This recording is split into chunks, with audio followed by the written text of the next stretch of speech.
Assalamualaikum warahmatullahi wabarakatuh. Alhamdulillahirabbil alamin. Wassalatu wassalamu ala sayyidil mursalin Muhammadin wa ala alihi wa sahbihi ajmain, amma ba'du. Kaum muslimin, selamat berjumpa lagi dengan channel ini, channel rintisan dakwah. Insyaallah mudah-mudahan berkah untuk semua.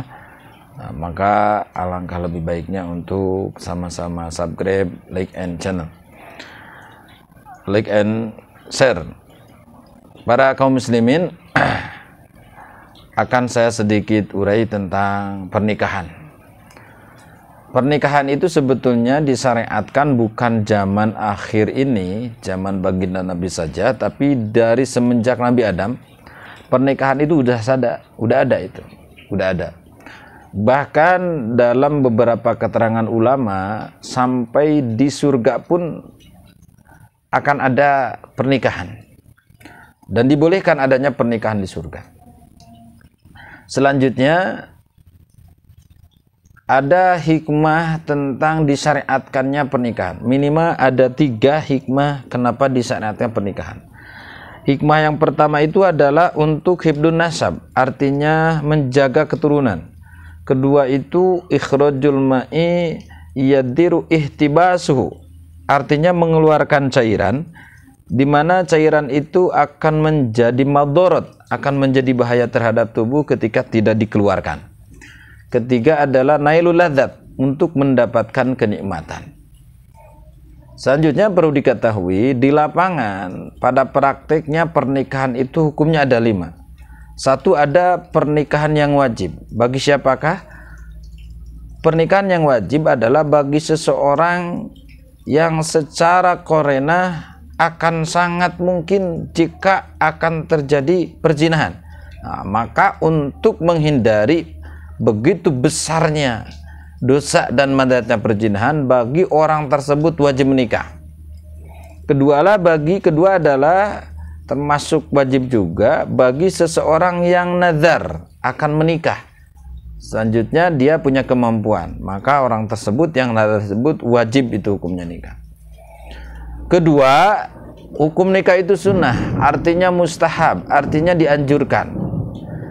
Orang yang mendapatkan hukum sunnah tersebut, yang mendapatkan hukum mustahab tersebut, yang dianjurkan menikah adalah orang yang punya kemampuan untuk menikah, seperti punya kemampuan untuk menafkahi zahir dan batinnya, seperti fisiknya emang normal, dan orang tersebut tidak ada kecurigaan akan terjadi perzinahan, maka sangat dianjurkan bagi yang punya kemampuan tersebut untuk segera menikah.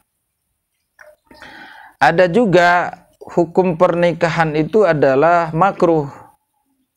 Bagi siapa? Bagi seseorang yang tidak punya kemampuan terhadap biaya pernikahan. Nah, itu orang tersebut makruh. Sebaiknya ditunda saja. Tapi dengan catatan orang tersebut selamat. Tidak ada kemungkinan perzinahan yang tadi. Selanjutnya wajib udah, sunnah, mustahab udah. Ketiga adalah makruh. Artinya makruh itu sebaiknya janganlah. Lebih baik jangan. Ada juga hukum pernikahan itu yang haram. Bagi siapakah orang yang haram menikah? Yaitu bagi siapa saja yang tidak punya kemampuan untuk menikah. Bahkan ada sebuah analisa korena akan terjadi kemadaratan, seperti punya sifat suka menganiaya pasangan, seperti akan tersia-sianya kewajiban terhadap istri kalau laki-laki, atau kalau buat perempuan akan tersia-sianya kewajiban terhadap suami nantinya. Bagi orang tersebut maka tidak boleh menikah. Tapi ini juga tetap dengan catatan untuk seseorang yang tidak ada kemungkinan untuk berzina. Bagi seseorang yang ada kemungkinan berzina, maka tetap wajib menikah. walaupun tidak punya kemampuan, walaupun ada kecurigaan akan ada hak-hak yang tertinggalkan, itu wajib dinikah. Kenapa? Karena untuk menghindari madarat yang lebih besar. Madarat apa? Madarat zina. Nah, ini harus diutamakan. Nah, kesimpulan dari 4 hukum ini yang terjadi di lapangan, maka kita tidak boleh menjustifikasi seseorang apakah wajib, apa sunat, apa makruh, apakah haram. Nah, termasuk ada juga yang boleh, nggak sunat, nggak wajib, nggak sunat, nggak makruh. Gitu. Nah, selanjutnya bagaimana untuk menentukannya? Harus dihitung dari berbagai macam sisi. Kategori yang tadi, seperti apakah orang ini punya kemampuan, apakah orang ini adalah akan kemungkinan terjadi zina, dan setelah ini pertimbangan-pertimbangan sehingga mendapatkan sebuah ketentuan hukum menikah bagi orang tersebut. Nah, selanjutnya nikah yang bagaimanapun, apakah yang wajib, yang sunat, yang makruh, termasuk andai terjadi hal-hal yang mendapatkan jadi haram, tetap pada prakteknya nikahnya itu harus mengikuti rukun nikah yang 5. Satu adalah suami, artinya calon suami, kedua calon istri, ketiga wali, keempat ada 2 saksi, kelima adalah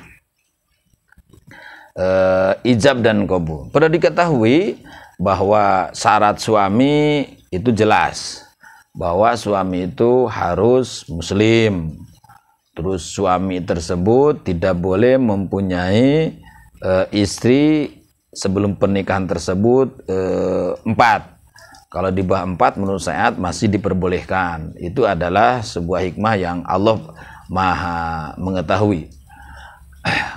Terus syarat calon istri tidak boleh selagi terikat sama pernikahan yang lain. Termasuk udah cerai tapi sebelum lubar idah, itu tetap tidak boleh. Harus lubar daripada idah. Andai sudah bercerai, maka untuk menikah selanjutnya harus lubar idah dulu. Ada syarat-syarat yang lain yang begitu luas. Insya Allah dalam kesempatan lain akan saya sedikit bahas. Cuma ini sekilas saja. Terus syaratnya wali emang harus wali.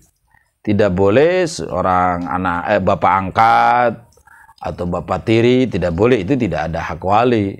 Kalau bapak aslinya nggak ada, maka wali itu lari kepada bapaknya wali, kakeknya wali, dan seterusnya. Kalau tidak ada, maka kepada adik atau kakak laki-laki daripada perempuan tersebut. Kalau tidak ada, maka kembali kepada paman-pamannya atau uak-uaknya dari pihak bapak. Selanjutnya saksi juga disyaratkan, bahwa saksi itu bukan dalam arti tokoh nasional, bukan dalam arti harus orang yang punya jabatan, bukan. Saksi di sini harus orang adalah. Orang adalah itu artinya secara singkat saja orang yang tidak melanggengkan dosa, orang yang bukan fasik. Artinya sanajan kalau upama dia punya jabatan tapi ternyata fasik, ya tidak bolehlah jadi saksi, walaupun orang terpandang sejak keduniaan gitu. Kalau orangnya fasik seperti orang-orang suka-suka maksiat terus-menerus, itu tidak boleh jadi saksi. Nah, adapun ijab qabul harus menjalankan syarat-syarat dari ijab qabul, seperti tawapuknya atau